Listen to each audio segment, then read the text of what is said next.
요한복음을 통해서 하나님을 만나고 있습니다. 요한복음 1장 1절에 보면요. 태초에 말씀이 계시니라. 이 말씀이 하나님과 함께 계셨으니 이 말씀은 곧 하나님이시라. 오늘도 우리 강단의 말씀을 통해서 말씀이신 하나님을 만나는 최고 복된 날이 되기를 예수 그리스도 이름으로 축원합니다. 오늘 우리 본문의 현장은요. 예수님께서 이 땅에 오셔서 가장 먼저 가신 현장이에요. 예수님이 이 땅에 오셔서 가장 먼저 교회를 가시지 않으셨어요. 가장 먼저 가나 혼인 잔치, 가정이 시작되는 곳에 가셔서 그 현장의 첫 표적을 이루셨습니다. 하나님이 이 땅에 예수님을 가장 먼저 보내시고 싶었던 곳은 저와 여러분의 현장인 줄 믿습니다. 우리 10월 한 달 우리의 가정과 우리의 가문에 하나님의 나라의 일이 시작되어지기를 예수 그리스도 이름으로 축원합니다. 어떤 사람도 가정이 없는 사람은 없어요. 어릴 때 설사 부모가 자신을 버렸다 할지라도 부모가 없이 이 땅에 태어난 사람은 없습니다. 여러 가지 상황과 형편으로 지금 홀로 있을 수도 있지만 그 사람에게는 보이지 않는 그 사람의 가정 배경이 있고 상황들이 있습니다. 이렇게 가정이 없는 사람이 없고 또 가정마다 문제가 없는 사람도 없습니다. 한 개인이 사실 가장 마음대로 되지 않는 현장이 가정 현장이에요. 어쩌면 가장 중요한 현장이기 때문에 늘 무기력하게 내가 할 수 있는 것이 없는 것처럼 느껴지는 현장도 가정 현장입니다. 사실 자녀들은 이렇게 부모님들께 상처가 없는 자녀들은 잘 찾기가 어렵죠. 그런데 그 자녀들이 부모를 원망하는 이유는 내가 이 가정에 태어나고 싶어서 태어난 것도 아니고 내가 우리 부모님의 자녀로 와야겠다 이런 것도 아닌데 내 인생에 이미 너무 가정의 문제가 부모의 문제가 크게 다가와 있기 때문이죠. 또 반대로요. 우리 성인들도 부모들도요. 내가 이렇게 되고 싶어서 된 현장이 아니에요. 우리 와이프가 이렇게 잔소리가 많을 줄 알았으면 결혼했겠습니까? 우리 남편이 이렇게 내 속을 속일 줄 알았으면 그때 결혼을 선택했겠냐고요. 아무도 몰랐던 거죠. 저도 태어나 보니까 이제 저희 가정에 태어난 거예요. 부모님의 문제, 가정의 문제가 이게 어릴 때 참 상처가 되더라고요. 그러던 어느 날 제가 복음을 들었는데요. 이 복음에서 탁 우리 가정을 어떻게 얘기하냐면 유리야, 너는 아무 잘못이 없다 이러더라고요. 그래, 맞아. 난 아무 잘못이 없어. 엄마도 잘못이 없어. 그래, 우리 엄마도 우리 아빠가 하는 거 보니까 참 불쌍한 여자다. 그래, 우리 엄마도 잘못이 없어. 아빠도 잘못이 없어 이러는 거예요. 저 처음에 그 말이 잘 이해가 안 갔어요. 왜 우리 아빠 잘못이 없지? 하고 싶은 말 다 하고 자기 원하는 대로 다 하는데 왜 잘못이 없지? 진짜 피해자, 진짜 가해자는 따로 있다라는 그 말이요. 이해되지 않지만 제 영혼 속에, 제 생각 속에, 제 마음에 있던 깊은 상처와 어둠으로부터 벗어나는 빛이었어요. 그러면서 시간이 지나니까요, 이해되어지는 거예요.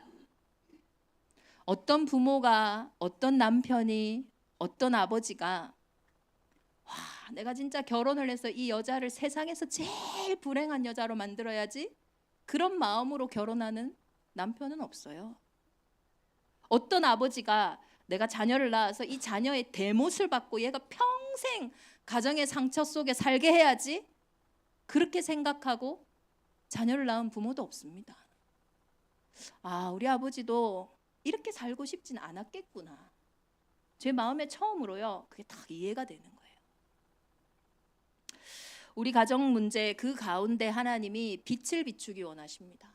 참빛, 곧 세상을 비추는 이 빛이 저와 여러분의 가정과 가문에 비춰져서 모든 어둠이 떠나가고 하나님의 나라의 일이 시작되어지는 가정개혁의 한 주간이 되어지기를 예수 그리스도 이름으로 축원합니다. 우리는 근본을 회복하는 것이 복음입니다. 그렇다면 하나님이 성경에 말씀하시는 가정의 근본이 뭡니까? 가정마다 모양도 다르고 가정마다 모습도 다른데 성경이 말하는 하나님이 창조하신 가정의 문제는 어떤 모습입니까? 하나님이 창조하신 가정은요, 아무 문제가 없었어요. 얼마만큼 부부가 문제가 없는 줄 아세요? 창세기 2장에 봤더니요, 아담이 남편이 아내를 보고 이렇게 얘기해요. 야, 너는 내 뼈 중에 뼈요, 살 중에 살이다. 부부가 이렇게 안 맞는데 부부를 보고요, 한 몸이라고 성경은 이야기하고 있어요. 그리고 두 사람이 벗었는데도 그 벗었는 것을 부끄러워하지 않을 만큼. 우리는 대부분 싸움의 이유가 뭡니까? 상대가 벗었음을 자꾸 지적질하거든요. 이거 네가 잘못했잖아. 이거는 네가 말 잘못한 거 아니야? 실수한 거 아니야? 서로가 잘못했다고만 얘기하지, 두 사람의 잘못 앞에, 부끄러움 앞에, 수치스러움 앞에 벗었으나 아무도 수치스러워하지 않고 아무도 부끄러워하지 아니하는 이 상태가 원래 성경이 말하는 부부관계였어요. 그런데 도대체 무슨 일이 있었기에 창세기 3장의 이 부부의 관계가 완전히 바뀌어지게 됩니다. 내 뼈 중에 뼈요, 살 중에 살이다. 이 말은 네가 내다, 막 이렇게 막 하더니 갑자기 아담이 이르되 하나님이 주셔서 나와 함께 하신 여자, 그가 그 나무 열매를 내가 주므로 내가 먹었나이다. 자기 몸이라고 해놓고는 내 잘못입니다, 책임을 져야지 이 남편이요. 내 잘못이 아니고 하나님 나한테 준 저 여자, 저 와이프가 잘못한 거예요. 바로 원망과 핑계와 탓을 돌리기가 너무나 바빠요. 이것뿐만이 아닙니다. 그 부부 사이에 태어난 가정에 어떤 일이 있는 줄 아세요? 사실 우리 부모님들이 자녀들이끼리 싸우면 참 힘들잖아요. 어느 자녀 편을 들기도 애매하고, 둘 다 내가 배 아파 낳은 자식인데 누가 낫다고 할 수도 없거든요. 근데 애들은 꼭 이상하죠. 그 큰애와 작은애 사이에서 늘 갈등이 있어요. 그게요, 무슨 일이 있었기에 창세기 3장에 이미 와 있는 문제였다니까요. 형인 가인에게 아벨이 어딨냐 이렇게 물어봅니다. 근데 무슨 일인지 가인이 씩씩대면서 화를 내면서요, 자기 동생을 죽이고도 뻔뻔하게 이렇게 얘기합니다. 여호와여, 가인이 내가 내 아우 아벨을 지키는 자이까. 지금 본인이 자녀를, 동생에게 큰 잘못을 하고도, 부모님께 큰 상처를 주고도요, 자기가 뭐 잘못했는지 몰라요. 불평하고 불만하고. 창세기 4장에 처음으로요, 분노 조절이 나오거든요. 분노 조절 장애가 나와요. 내가 분하여 함은 어찌 됨이요, 안색이 변함은 어찌 됨이요. 분해가지고 막 얼굴이 막 시뻘개지는 거예요. 감정 조절이 안 돼요. 도대체 무슨 일이 있었기에 아무 틈도 없던 한 몸이었기 때문에 아무 틈이 없었어요. 너무나 하나 되었던 그 가정에 이렇게 부부 관계가 깨어지고 부모와 자녀 관계가 깨어지고, 심지어 얼마나 재앙입니까? 가정의 살인이라는 문제가 올 만큼 이렇게 가정이 무너지게 됐냐고요. 도대체 무슨 일이 있었습니까? 성경은 눈에 보이는 가정 문제 이전에 우리에게 이미 눈에 보이지 않는 근본의 문제가 있었다고 말하고 있어요. 창세기 2장에 하나님이 아담과 하와를 창조하시고 온전한 가정을 창조하시고 그 가정을 지키는 방법으로 한 가지를 허락하셨어요. 그게 뭐냐?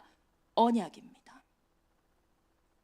창세기 2장 17절에 선악을 알게 하는 나무의 열매는 먹지 말라, 네가 먹는 날에는 반드시 죽으리라 하시니라.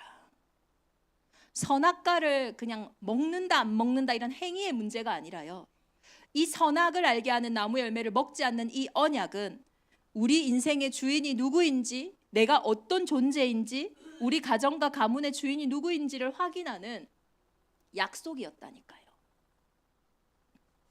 그런데 창세기 3장 4절에 옛뱀 곧 마귀가 하는 말을 들으십시오. 뱀이 여자에게 이르되 결코 죽지 아니하리라. 하나님은 반드시 죽으리라 했거든요. 그런데 옛뱀 곧 마귀는 네가 결코 죽지 않는다, 이 하나님의 말씀을 완전히 뒤집어진 거예요. 아담과 하와에게는 두 개의 선택지가 있어요. 누구의 말을 들을 것인가? 우리가 다 알다시피 아담과 하와는 옛뱀 곧 마귀의 말을 들음으로써 하나님을 떠나게 된 거예요. 결국은 하나님 말씀대로 죽어버렸습니다. 뭐가 죽어버렸습니까? 영이 죽어버렸어요. 우리 영적인 존재인데 이 영이 죽은 이 상태를 보고 성경은 죄라고 얘기합니다. 도저히 하나님의 말씀이 믿어지지 않아요. 하나님이 보이지 않아요. 물고기가 생명을 잃어버린 그 죽은 상태가 된 것처럼 인간이 하나님을 떠난 순간 죽어버린 거예요. 이 죄의 결과로 우리의 인생에 들어온 게 뭡니까? 죽음의 문제예요. 말씀대로 영이 죽어버렸고 시간이 지나 육신의 죽음이 찾아온 거예요. 누가 인생에 죽습니까? 요즘에는 나이 든다고 죽는 시대가 아니에요. 자살하는 사람도 얼마나 많습니까? 사건 사고가 얼마나 많습니까? 한 아이가 청소년이 집 밖에 그냥 나갔는데 그 지나가는 묻지마 살인 최근에 일어났잖아요. 죽음이라는 이 배경이 우리의 인생에 왜 들어오게 됐냐고요. 돈이 있으면 안 죽습니까? 인생이 진짜 돈의 문제입니까? 착하면 안 죽습니까? 착한 사람이 제가 보니까 힘든 일 더 많던데요. 교회 오면 안 죽습니까? 교회 와도 이상한 사람 더 많아요. 종교가 아니에요. 열심도 아닙니다. 성공도 아닙니다. 이 죽음이 올 수밖에 없었던 원래 인간의 죄, 원죄가 우리의 인생에 들어온 거예요. 그 원죄가 있다라는 증거로 아담 이후로 모든 사람에게 절대적인 문제, 죽음의 문제가 들어온 겁니다. 그 결과 우리는 죄의 종로로 탈 수밖에 없어요. 그게 바로 운명 사주팔자인 거예요. 이 법 아래 자유한 사람이 아무도 없는 겁니다. 창세기 3장 하나님과의 단절로 인해 우리의 인생의 모든 것이 단절되기 시작했어요. 우리는 이렇게 생각합니다. 결혼하면 행복해질 거야. 취업을 하면 행복해질 거야. 내가 돈을 많이 벌면 행복해질 거야. 행복한 사람이 가정을 이뤄야 행복한 겁니다. 행복한 사람이 돈을 벌어야 행복한 겁니다. 돈이 없으니까 여러분 돈이 최고인지 알지. 돈 있을 때는 어땠어요? 공허해가지고 그 돈 맨날 쇼핑하고 도박하고 다른 데 가고 다 그러고 있더라고요. 행복한 사람이 돈을 벌어야 충만한 거예요. 행복한 사람이 성공을 해야지 그 성공이 진짜 성공이 되는 겁니다. 그것이 하나님이 말씀하신 인생의 근본이라니까요. 이번 한 주간 저와 여러분이 드러난 우리의 가정 문제 가운데 보이지 않는 이 근본의 문제가 보여지기를. 그래서 내 힘으로 노력한다고 해결되지 않는 이유가 가정 문제가 보이는 문제가 아니기 때문이에요. 저도 많이 경험하거든요. 오늘은 절대 잔소리 안 해야지. 진짜 하나님한테 기도 엄청 하고 들어가도요. 나도 모르게 하고 있어요. 하면서도 후회하고 끝나고도 후회하고. 우리 남편분도 이해하셔야 돼요. 그렇게 안 하고 싶어 한다니까요. 남편분들은 어떻습니까? 우리가 하면서도 후회하고 하고 나서도 후회하는 거예요. 이게 내 마음대로 내 생각대로 되는 게 아니에요. 드러난 것이 근본 가정의 문제지 사실은 근본 문제이기 때문이에요. 근데 이 근본 문제는 영이 죽은 문제예요. 육신의 죽음이 온 문제이기 때문에 죽은 사람은 스스로 움직일 수가 없어요. 우리가 아무 소망이 없을 때 사망 선고를 하잖아요. 이 사람이 살아날 소망이 있다? 사망 선고 안 합니다. 죽었다는 얘기는 그 문제에 내가 빠져나올 수 있는 힘이 나에게 하나도 없다라는 거예요. 이 땅에는 지옥 배경을 이길 이름이 아무도 없어요. 그 어떤 사람도 죽음을 피할 수 없어요. 이 땅에 그 어떤 사람도 그래서 운명을 바꿀 수 없습니다. 이 땅에 그 어떤 사람도 노력한다고 해결되지 않는 반복되는 인생의 문제가 있다라니까요. 오늘 본문에 결국 창세기 3장 근본 문제 이후로요. 이 가인과 아벨의 처참한 사건 이후에 히브리서 11장의 믿음의 장에서는 이렇게 그 자녀들의 문제를 이렇게 얘기합니다. 믿음으로 아벨은 가인보다 더 나은 제사를 하나님께 드림으로 의로운 자라 하시는 증거를 얻었으니 하나님이 그 예물에 대하여 증언하심이라. 그가 죽었으나 그 믿음으로써 지금도 말하느니라. 우리가 이번 한 주간 우리가 말해야 하는 것은 믿음으로 말하는 것입니다. 이 믿음이 뭡니까? 오늘 예물이라고 얘기하고 있어요. 이 말은 지금 아벨은 내 인생의 문제를 뭐로 삼고 그 문제의 해답을 뭐로 보고 있냐라는 거예요. 가인은 자신의 인생의 문제를 영적인 문제로 생각하지 않았어요. 그러니까 자기가 노력한 거예요. 내가 보기에 내가 제사 지내는 농사 지내는 농작물 중에서 제일 좋은 것을 하나님께 드렸다니까요. 내가 열심히 한 거예요.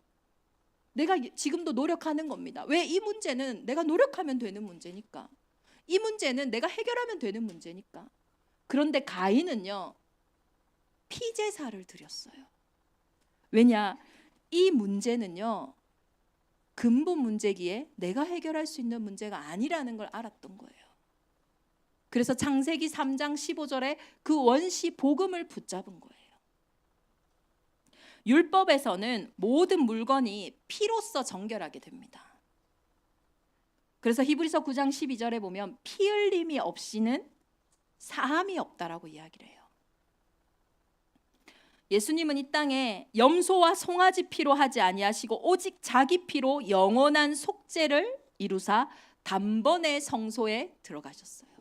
우리 가정의 근본 문제 속에 그리스도의 피의 보혈의 능력이 보여져야 돼요. 왜 예수님이 여자의 후손으로 이 땅에 오셔야 되는지. 사람은 절대로 사람의 문제를 해결할 수 없어요. 그렇다면 왜 하나님이 이 땅에 사람의 몸을 입고 오겠냐고요. 박 목사 네가 해결하고 살아라 이러지. 사람은 진짜 사람을 구원할 수 없어요. 진짜 여러분의 문제 여러분 스스로 해결됩니까? 가장 가까운 가족이 이해가 되어집니까? 그래서 하나님이 직접 사람의 몸을 입고 이 땅에 오신 거예요. 오셔서 뭐 하셨냐? 이 죽음의 문제, 이 원죄를 해결하기 위해서는 죄의 삭시 사망이기 때문에 죄 없는 그분이 십자가에서 피 흘리심으로 우리의 인생의 모든 운명사주 팔자에서 대속함을, 속량함을 주셨다라는 거예요. 그래서 에베소서 1장 7절에 보면요, 우리는 그리스도 안에서 그의 은혜의 풍성함을 따라 그의 피로 말미암아 속량 곧 죄사함을 받았느니라. 이 죄사함이 저와 여러분에게 회복되어질 때 근원적으로 모든 것을 회복할 수 있는 신분이 회복된 겁니다. 그래서 에베소서 2장 13절에 보세요. 이제는 전에 멀리 있던 너희가 그리스도 예수 안에서 그리스도의 피로 가까워졌느니라. 그리스도의 피로 하나님과 가까워졌고요. 이제는 모든 것을 회복할 수 있는 권세를 회복한 거예요. 돈과요, 원수되면 돈이 안 모여요. 이게 많이 벌고 적고 벌고의 문제가 아니에요.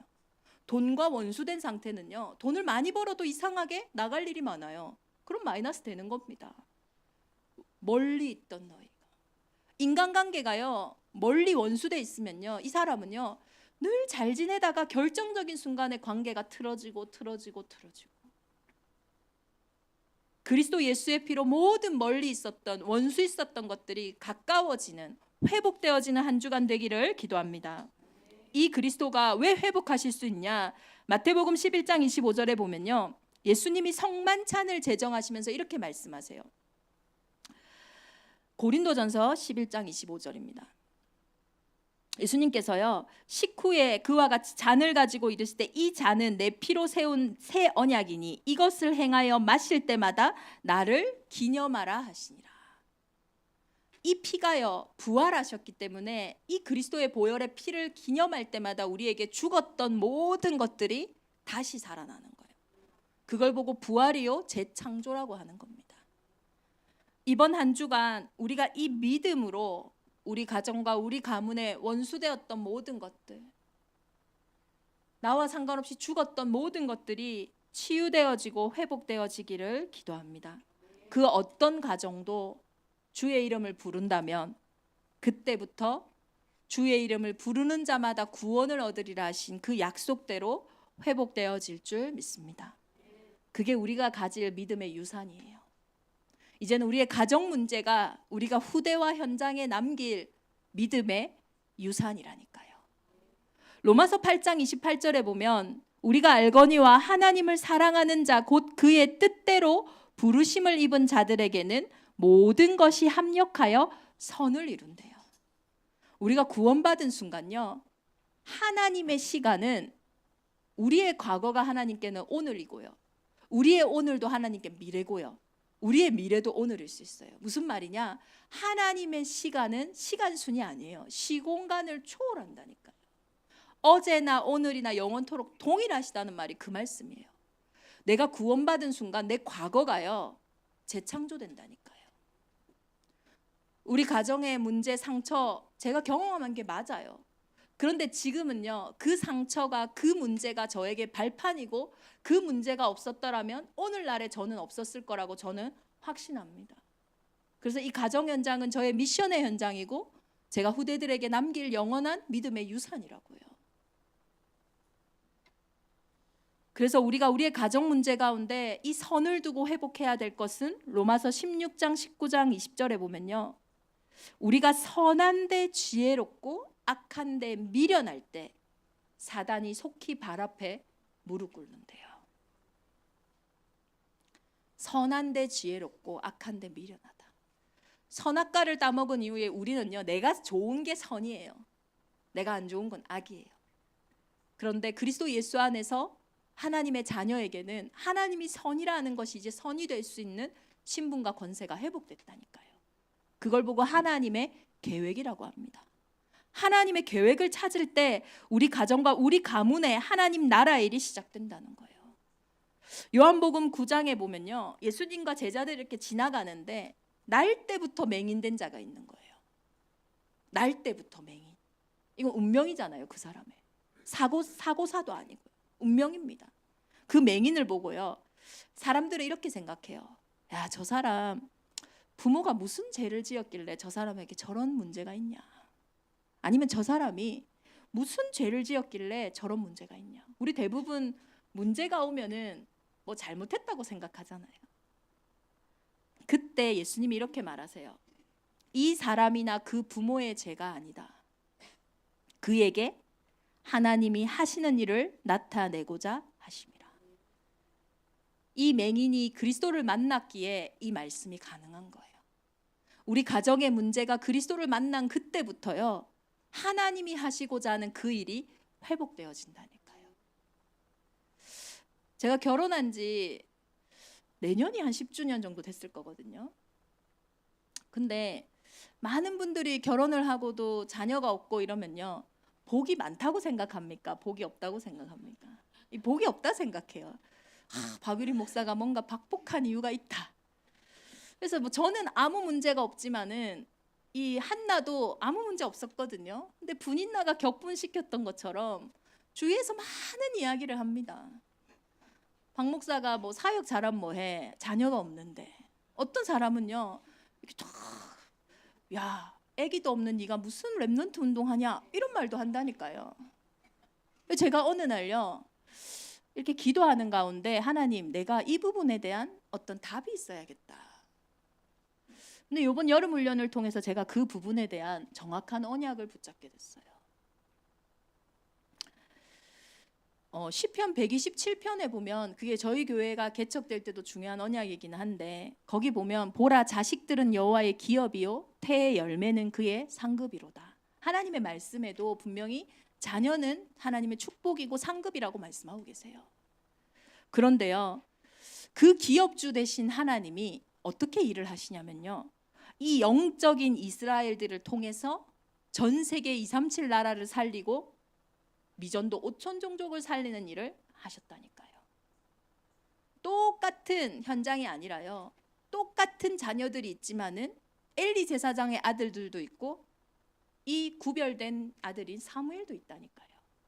다윗의 형들도 있고 다윗도 있고요, 요셉의 형들도 있고 요셉도 있다고요. 하나님이 기업된 그 영원한 기업을 통해서 하나님은 전 세계 237 나라와 미전도 5천 종족을 살리시기 원하신다. 이것이요, 이번 여름에 제 안에 하나님 주신 정확한 언약이에요. 제 안에 이게 큰 확신으로 오더라고요. 내가 자녀를 하나님 주시건 안 주시건 상관없이 내 인생을 통해서 이 말씀은 반드시 성취된다. 오늘 가정개혁이라 그런지 또 한 분이 목사님 좋은 꿈을 꿨대요. 아마 저의 태몽을 꿨다 이 말인 것 같아요. 무엇이 됐건 상관없을 만큼 하나님이 하시는 일로 저와 여러분이 충만하기를 바랍니다. 가정이 온전하게 회복된 현장도 있겠지만 지금 가정 문제로 아픔 속에 있는 분들도 있어요. 그런데 그 속에 하나님이 진짜 하시고자 하는 부모의 죄도 아니고 너의 죄도 아니고 그에게서 하나님이 하시는 일을 나타내려 하심이라는 그 절대 언약을 회복하는 우리 응답의 한 주간 되어지기를 예수 그리스도 이름으로 축원합니다. 우리 10월 달은요 개혁의 달입니다. 마틴 루터가 500년 전에 종교개혁을 이루었고요. 그래서 이 개혁이라는 거는요 리포메이션, 원래의 것으로 돌아간다는 거예요. 리폼, 그 원래의 폼이 있는데 이 원래의 폼으로 돌아가는 것, 그게 생명을 회복하는 것입니다. 우리 가정의 생명을 회복하는 것. 그것이 꼭 우리의 눈에 좋은 것이 아닐 수 있어요. 그런데 그 생명을 회복한 현장이라면 그 현장에는 생명력이 생겨집니다. 그래서 개혁의 가장 큰 패치플레이는요 이겁니다. 개혁된 교회는 항상 개혁되어야 한다. 살아있으니까요 계속 생명력이 있는 거예요. 저와 여러분이 개혁된 가정이라면 우리 가정은 생명력을 가지고 계속 살아갈 거예요. 그러므로 누구든지 그리스도 안에 있으면 새로운 피조물이라. 이전 것은 지나갔을 때 보라 새 것이 되었도다. 구원받은 저와 여러분의 가정에 이 생명력이 회복되어지기를 예수 그리스도 이름으로 축원합니다. 그래서 이번 한 주간 우리의 가장 중요한 미션은요, 여자여 나와 무슨 상관이 있나이까? 이 예수님의 질문이 우리 가정에 회복되는 것입니다. 유대인들에게 결혼식은 너무나 중요해요. 며칠을 진행하고 몇 번을 진행합니다. 이 결혼식을 쉽게 준비하는 사람은 없어요. 최선의 것으로 최고의 것으로 준비를 합니다. 우리의 인생에 가정을 두고 우리가 최고의 것을 준비해요. 최선을 다합니다. 그러나 언제나요 예상치 못한 내가 막을 수 없는 문제가 발생해요. 오늘 이 가정의 시작인 가나 혼인잔치에 문제가 발생한 거예요. 그것도 손님을 대접하는 게 너무나 중요한데 손님들에게 대접할 포도주가 딱 떨어진 겁니다. 이걸 듣고요 예수의 어머님 마리아가 예수님에게 얘기합니다. 이 잔치집에 지금 포도주가 떨어지는 문제가 발생했다. 그때 예수님이 하신 말씀이에요. 여자여 나와 무슨 상관이 있습니까? 이 집에 나는 손님 아닙니까? 이 가나의 혼인잔치에 나는 손님이잖아요. 나와 무슨 상관이 있습니까? 여러분의 가정 문제에 예수님이 그 가정과 내가 무슨 상관이냐? 예수님 내가 그래도 우리 가정이 매주 예배도 드리고 말씀 따라가잖아요. 그래 좋아 VVVIP지 내가 주인은 아니잖아. 손님일 때 예수님은 일하실 수가 없는 거예요. 그 문제 속에 여전히 내 노력과 내 열심으로 내 생각으로 판단하는 그 속에 나와 무슨 상관이냐. 여전히 내 마음대로 상처받고 내 마음대로 힘들어하고 내 마음대로 판단하는 우리 가정 문제 속에 그게 나와 무슨 상관이냐. 그때 마리아가요 알아들은 거예요. 그의 어머니가 하인들에게 이르되 너희에게 무슨 말씀을 하시든지 그대로 하라 하니라. 무슨 말씀을 하시든지 그대로 하라. 참 안 됩니다 가정은요. 왜냐? 너무 잘 알아요. 너무 잘 보여요. 누구는 가정에 마음 안 담아봤습니까? 안 되는 거예요. 그런데 이번 한 주간 VVIP의 자리도 안 됩니다. 정말로 그리스도가 주인 되는 순간 물이 포도주로 바뀌는 것처럼 본질이 바뀌어지는, 근본이 바뀌어지는 재창조의 역사가 일어날 줄 믿습니다. 여러분이 판단하신 거 맞거든요. 그 아내, 그 남편은 안 되는 사람이 맞아요. 안 바뀔 겁니다. 우리 자녀는요 그렇습니다. 목사님 몰라서 그렇지 우리 가정의 문제 내가 한두 번입니까? 맞습니다. 그런데요 그 본질이 뒤바뀌어지는, 물이 포도주로 바뀌어지는, 우리는 문제고 우리는 아픔이고 상처라 했던 그 부분을 하나님이 뒤집으시는 그 가정 개혁의 응답의 한 주간 되어지기를 예수 그리스도 이름으로 축원합니다. 우리 시간 함께 기도하겠습니다. 이번 주 나의 가장 깊은 가정의 문제 속에, 나의 가장 어려운 이 가정 문제 속에 근본이 보여지고 회복되는 한 주간이 되게 하여 주옵소서. 문제만 보는 것이 아니라 그 속에 하나님의 정확한 언약으로 무슨 말씀을 하시든지 그대로 하라, 그 언약의 결단이 되어지게 하여 주옵소서. 이번 가정 개혁을 통해 우리 현장과 우리 후대 앞에 믿음의 유산을 남기게 하여 주옵소서. 우리 주신 말씀 붙잡고 이 시간 합심으로 함께 기도하겠습니다.